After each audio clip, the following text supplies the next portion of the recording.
Ouais, Tonyole Biforoma. Bonjour la famille. Bonjour mes chers frères et sœurs. Bonjour ma famille. Bonjour mes gens bien. Bonjour à tous ceux qui nous suivent. Bonjour à nos frères et sœurs abonnés. J'espère que vous allez bien et que vous passez un bon week-end. D'abord, pour tous ceux qui sont dans ce live, je vais gentiment vous demander de partager le live au maximum. Que chacun puisse partager le live de son côté. J'aimerais évoquer un sujet qui va fâcher, oui. Un sujet qui va fâcher, exactement. Certains seront fâchés par rapport à ce que je vais dire. Certains seront d'accord avec moi. Mais bon, comme j'ai toujours l'habitude de le dire, on est en démocratie. Hein, et dans la démocratie, chacun est libre de penser, de dire ce qu'il pense. Et puis voilà quoi. Mais d'abord, je voudrais m'adresser aujourd'hui à un jeune frère qui est nouvellement arrivé dans le game. Et ce jeune frère que nous appelons Togoviwina, qui vit aux États-Unis. Togoviwina, on peut pas qu'on game ya autant soit appelé concept ou ça va. Et pour moi, nous avons besoin de tout le monde. On a besoin de tout le monde. Tout le monde quoi. Mais si avec tous les concepts, on a besoin de tout le monde. Mais malheureusement, j'ai vu que on va les jouer le mot dit. On va les jouer le mot dit, on va les taux et mon gonglon. Voilà, nous sommes quand tu allumes ta caméra, quand tu deviens un influenceur, la première règle le plus important, c'est ta crédibilité. La crédibilité est très importante. Tu dois être honnête envers tes abonnés. Tu dois être clean par rapport à tes abonnés, aux gens qui te suivent. Malheureusement, je n'arrive pas. Vous savez que ça bug, hein, donc du coup, je n'arrive pas à voir vos commentaires. La crédibilité est quelque chose de très important, parce que Kova Gliadia, on va dans le bureau, on va les dénoncer. Amo, on va les dénoncer, nous. C'est bien, c'est une très bonne initiative. Bene Togovile Tite, yé me pas Togovile les blamo, amener les Galameresi, amener les Zino via demi. Yo, souhait, les doko dimenari. Y'a défendre, orphelin. Y'a défendre, amoko ni pauvre, amoko ni veuve, y'a défendre, mais y'a action de bonne cause. C'est une très belle chose. Et on doit te féliciter pour ça.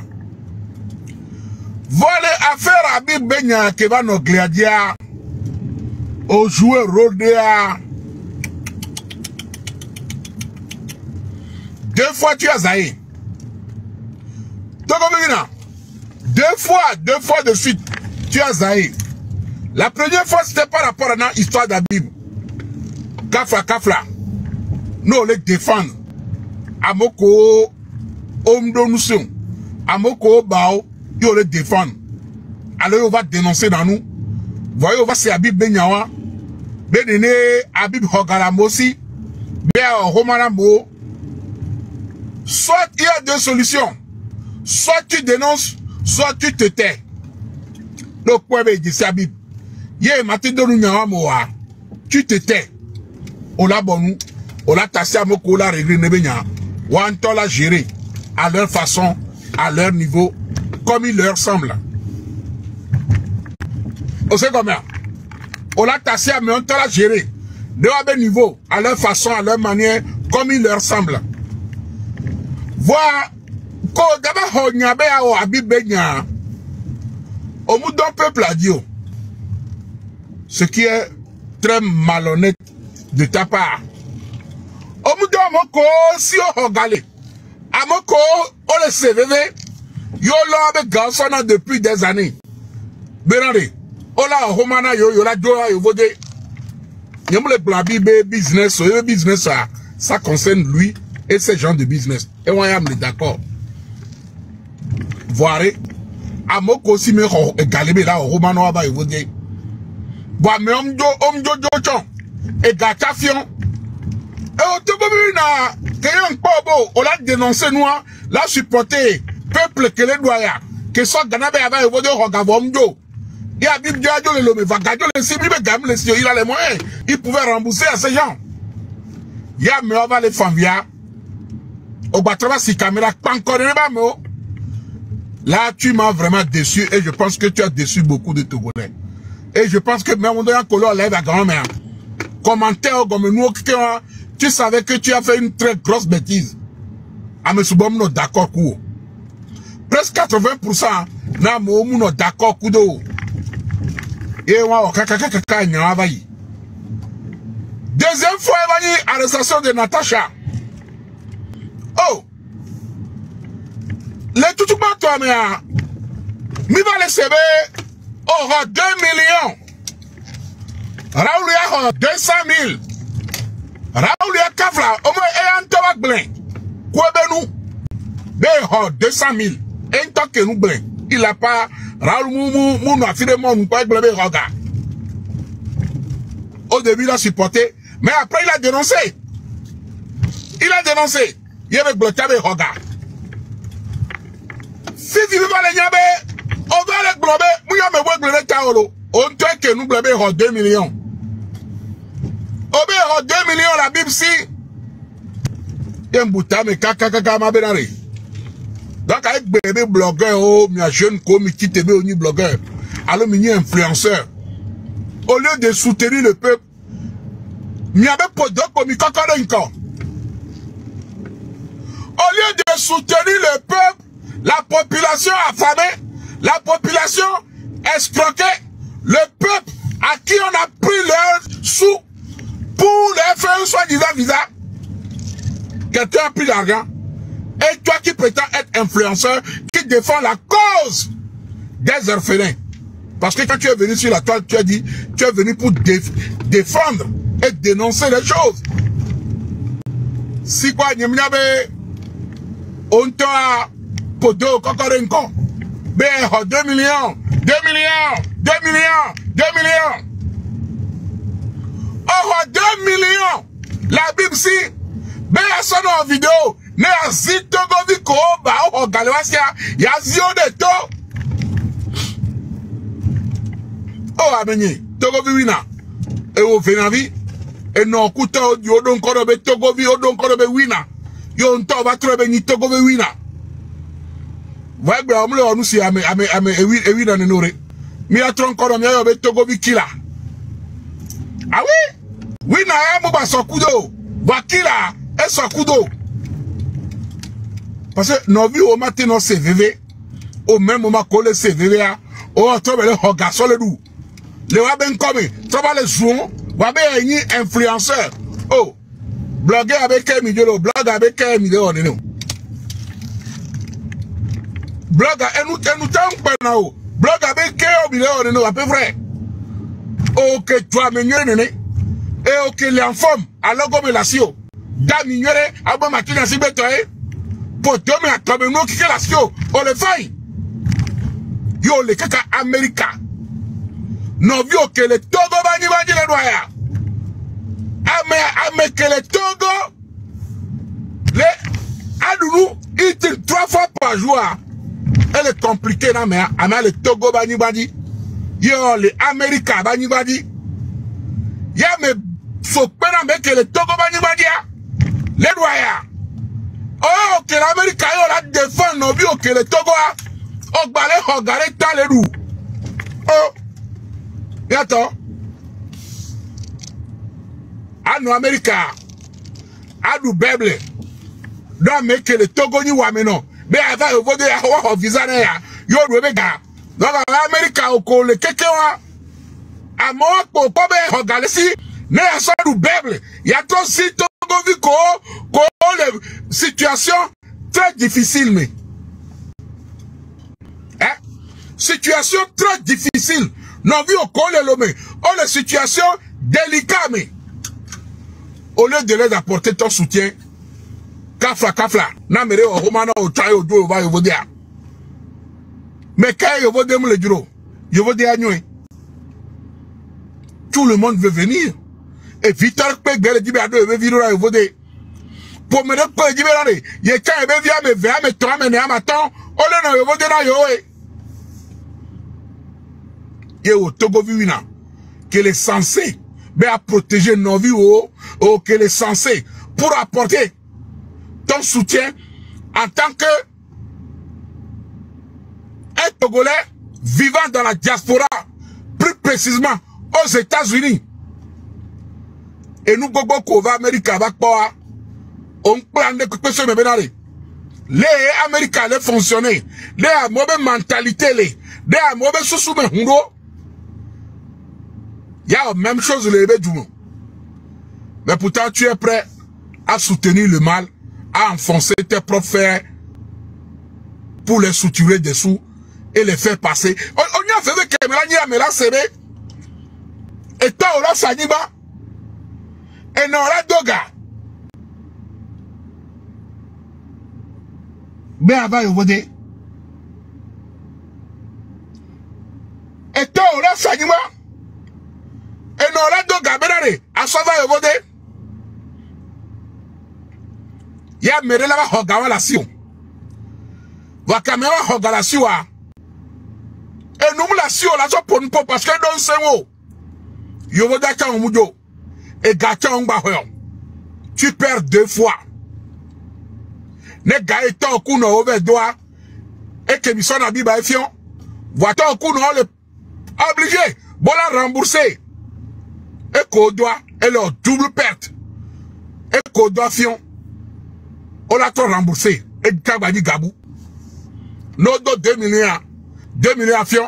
On l'a remboursé 2 millions. Et alors 4 millions. Et Fion en famille. Et Togo Viwina. On y a vécu qu'à moi la ténoncé. Néo 3 caméras. Va les jouer. Les blobetti sont anti. Mais pertinemment au fond de toi. On t'a gagné le bénin. Abib Hogala, merci, parce qu'on est bénéficié. C'est qui on a été avec 2 millions. Les gens avec l'Allemagne au de 2 millions. Non, en fait, il y a une autre personne, mais Antoine avec une tonne, il est bon. Il est sur la terre que les nez, mais il y a bien dit matin, il y a bien dit on a des fois on va des couples à bout, tu veux ma cogne à y tu veux dire à valer. Avec on a dans plein tabac, on a voulu continuer, on va sonner à TikTok et tu vas régler, mais possible qu'on y aura des régler. Ouais. C'est comme là. Il y a mis ok. On est mon frère le virement. Il y a un géré carré qui m'a rencontré. On a 2 millions. J'ai plus 2 millions. Mais c'est Togo Vivi. Oh, virement de 2 millions, non? Amen Hogalamosi. Plus de 80 millions de francs CFA. Et Gake, Abib Hole Togo Tonsi bien au visa. C'est des millions et des millions et des millions. Il y a des gens qui vont le CVV. On va bon. Kaka n'y a pas réseau dit. Ils vont le dénoncer à Abib Abenari. Amérique, on va s'en gagner que. Dès que me okuyo, abe akato, bede que me okuyo, ame akato, bede que me okuyo. Que ewo kenyi blogueur, ewo kenyi influenceur, ewo kenyi togoto. Yo la non vi obe côté à cause de 2 millions, tu as sali ta réputation. À cause de 2 millions, tu as vendu ton honneur. À cause de 2 millions, tu n'es plus crédible. Parce que, on m'a battu avec les filles finir massé. Ah, oh. Parce que, ta crédibilité n'est plus valable. Parce que, le combat si caméra, mais elle défend la Bible. Déjà, c'est quelque chose de méchant, qui n'est pas bien. Et qu'on n'apprend pas derrière. Yo, on va les yeux moller au vocal, pompo, mais virement de 2 millions. Tu trouves ça normal? 2 millions.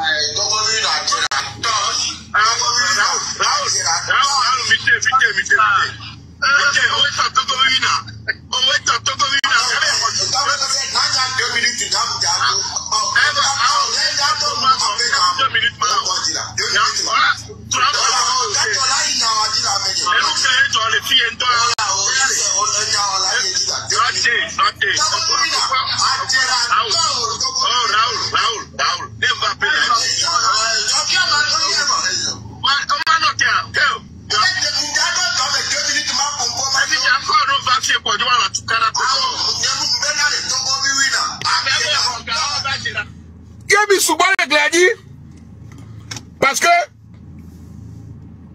Obe Raoul Hoga, Obe Etienne Hoga, Obe Hodakota Hoga. Hodakota m'a un peu surpris. Parce que c'est quelqu'un que j'estime beaucoup. Et que son val se vocaux, mais au lait blambé, Hodakota Hoga. Bon, ça gagne Hodakota. Kafla, kafla. Nyangbo. Nyakota biva gliadi. Amoro le a, ils ne font pas plaisir. Amoro le a le sanou. Amoro le a. Waton le dit galé noa dit. Que Bamoro a, ils n'ont rien à foutre. Hodako. Raoul Leblanc. Togo Viwina. Miamoko, Togo Viwina cité, so kike le lisami. Même Yakemi Hogaba bi viré Garami. Est-ce que aviez-vous une fois pensé na victime oa? Hodako dénoncé dans nous les filles. Le peuple t'a toujours soutenu. On a action de merveille de fou. Que les gens te soutiennent, les gens t'aiment bien. Est-ce que si vraiment au Hoga de Dekadjamagboa tu trouves normal, ben Ola Hoga la Mossi, ya Mola no famille, au lieu de venir aider le peuple à récupérer ses sous, Miami Toma le Hoga, ben à toi si peuple à remettre. Au lieu que vous apportez votre solution, votre soutien au peuple, Miami Toma le Hoga, ben à troisième remettre. Ben blogueur Pochon, Baba Blabi Benyon. Mais on le blofon si bébé nya mais Kenya Bibo. Ça s'appelle de la corruption. Vous avez été corrompu. Hein? Vous avez été corrompu. Au lieu de soutenir le peuple, au lieu de soutenir la population qui est dans une situation difficile, au lieu que vous n'apportez votre rapport aux pauvres citoyens à qui on a pris quelque chose, à qui on a soustrait quelque chose, au lieu de les accompagner pour que leur devenir soit meilleur, pour qu'ils puissent récupérer une partie des sous qu'on les doit. Oba Moroko 200 000, à Moroko 2 millions. Nyame kwa chwa mimi nyane kemiko. Mais Togo Viwina yo nyabenko. Bemi hoga. Minkwa be ewo nuzizian. Ewo nuzizian.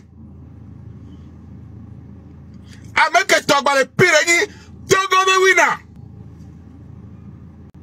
Parce que comment Gliadia on les dénoncer nous. Oh de c'est quoi? On togba le pire. Parce que ko bato hogatan la bibagwa et au virement non lo au roi le compte dit au bateau les juin au bateau la biba les juin. Tu n'as pas été honnête avec Habib 1 parce que et tout fait non ba o dorenaï o doit vo nyabe Habib ben nyamujo parce que le vocal ben nyamujo pas derrière. Autant les suis. Pas devant, tu demandes ce qu'il te paye. Yo diago le Togo Douadi. On t'a encore benu, et nous qui on a, au delà de Koukoué. tu dois sortir et demander un pardon public. Mais vous êtes là. Au-delà de là, de coucou là, présenter excuses les plus sincères. Parce que, à me connaître au doigt, mais. Moudiore. Et nous, qui mille se tontio, yo, on t'a dans le vocal, ya, mais. Mounia, c'est séoré. On t'a kafla, et vie, c'est ça. Bo, hogala, meresi, ou amenovi, levi. Ya, mais on le bidi.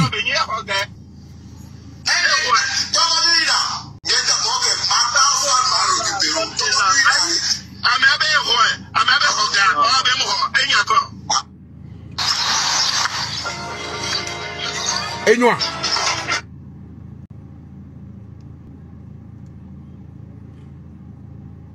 donc on veut dire, et nous on est né. Sérieusement, on t'aurait, un coup me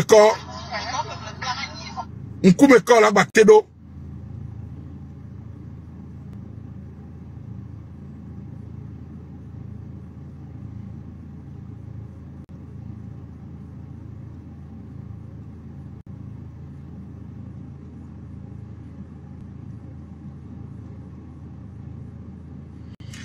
On dit, au-delà de ce quoi il doit mais si il y a un grand frère et quatre les bêtes, commandant, alors, adjudant Malou. Et nous, le Diamé. Adjudant Malou. Qui es-tu?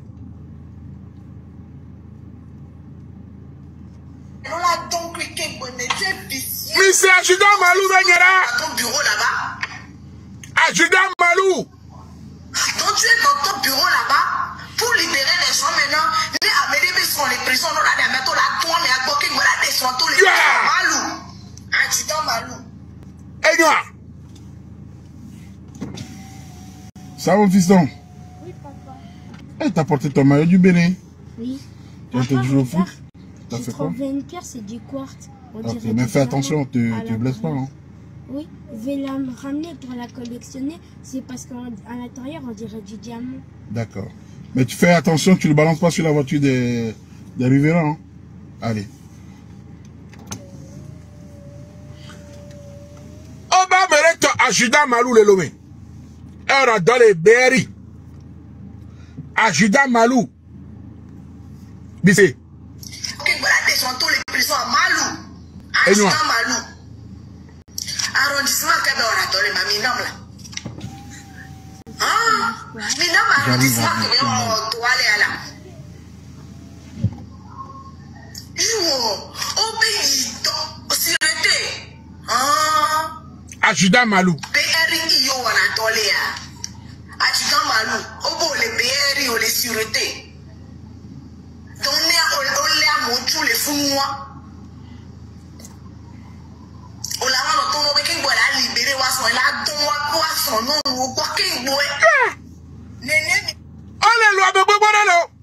oh, les bobores!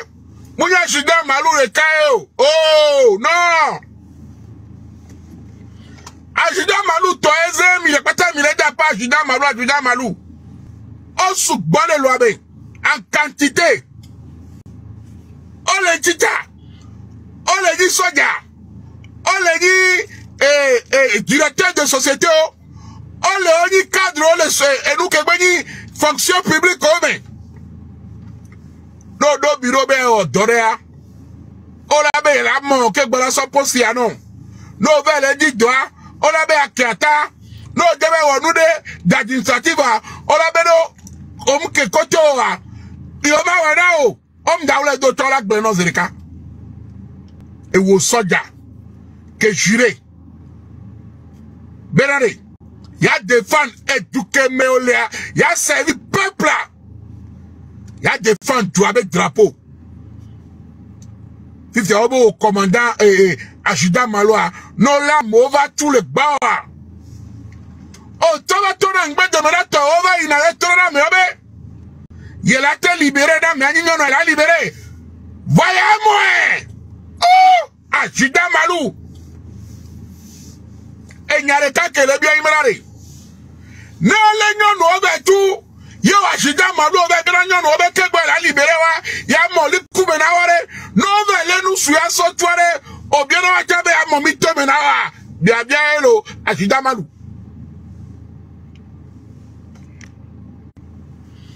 ashida malu no le nyonu so tua e wa shida malu oba gbona bena ya mo nyonu akegbe ya de to fifi anova le nu su so tuare o da mo ja aro ya de o na ya lo ashida malu ipare ke mi le gble ju abe nko a ashida malu parce qu'il y a jamais de fumée sans feu no de kanya ashida telefono bien bien yibrare pourquoi mu ya me pocho abe nko ye wa ashida malu obe spécialité o ewa obe wa ashida malu a spécialité o yibe o dona gbera bi no le nyon neva tu kwa e sota o munyi sota o o ba ire be biona me abe ne pe so li kubere pa ya de tono oh ashida malu on peut faire ça va au dos adwa no li fore nyon odi le wa le fun we wa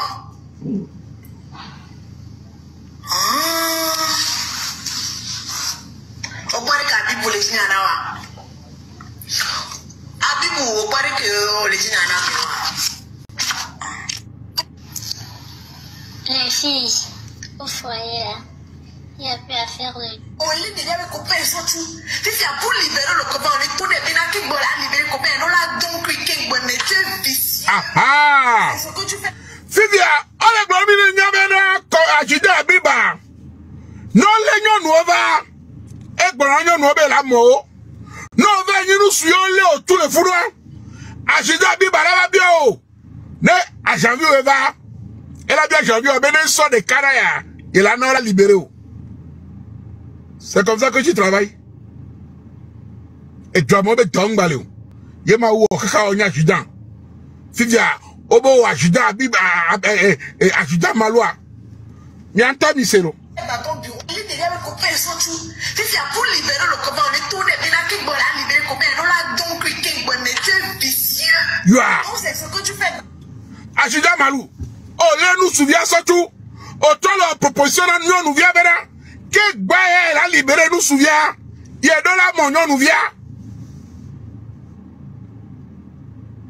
nko e vo a tribunal ya ashida malu e vo a justice menia allez parler de justicier donc anon le nous souleva toi ne nous sois beslova o ashida malu to bien abe amoe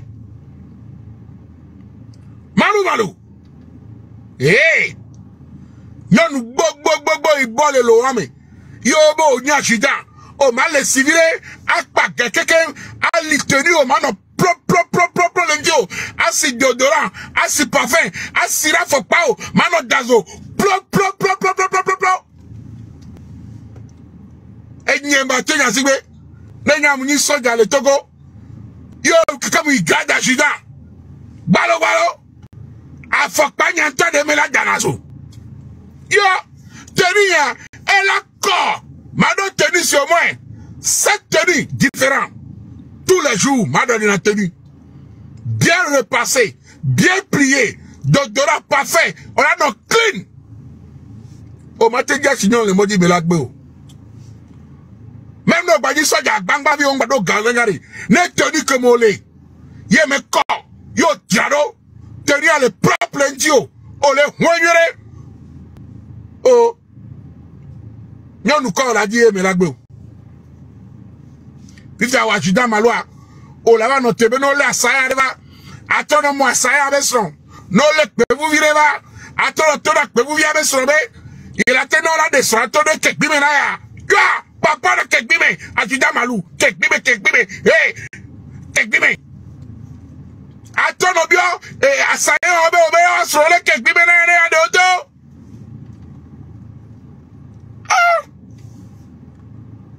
Juda Malou. Autant elle est normale là. Au Kenya Soja. Yo juré à protéger le peuple là. Hein? Donc, il sera? Pour libérer le copain, on est tourné, il a qui va libérer le copain. Donc, mais tu es vicieux. C'est ce que tu fais dans ton bureau là-bas. Donc, tu es dans ton bureau là-bas pour libérer les gens maintenant. Les Amédébés sont les prisons. On a des métaux là, toi, mais à quoi qu'ils veulent descendre les prisons à Malou. Malou. Arrondissement, quand on a tourné, ma minam là. Ah, minam arrondissement, quand on doit aller là. Au pays, sûreté. Ah. BRI, on a tollé. You are. Adjudant Malou. Les BRI ou les sûretés. Donc, on a tous les fous noirs. On l'a vu dans ton nom, on a libéré, on a donné son nom, on a donné les fous noirs. Tu vois des choses comme ça.